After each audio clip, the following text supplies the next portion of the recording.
I don't know if there was a more impressive young guy in the second half of the season than Khachanov. He was just the one guy who seemed physically fit enough to last what was a grueling 2018 season.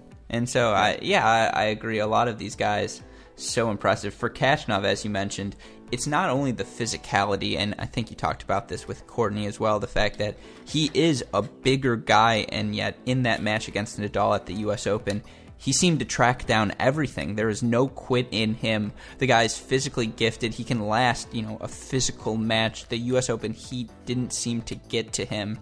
And then, like we seem to be saying for all of these guys, guy's 6'4", huge serve, huge forehand. He's got the weapons.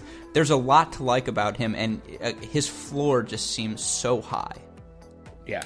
No, I mean, Khachanov's built more like a hockey player than a tennis player, and he just has that kind of core strength that I think will really serve him well. And just seeing, I remember thinking in that match he played against one of the many 5-setters that Zverev played at the French Open this year was against Khachanov. I remember thinking that, like, Khachanov, when it comes down to just physicality, Khachanov's going to be one of the best of this generation, which is another thing. Another guy we haven't mentioned, was a little bit older. He was on your list, though. Coric also is going for him. He's going to be somebody who can physically grind down some of these other more slender players who are in this generation. Completely agree. Khachanov's got the face of Thor and the body of a hockey player. That's pretty good odds for him to succeed.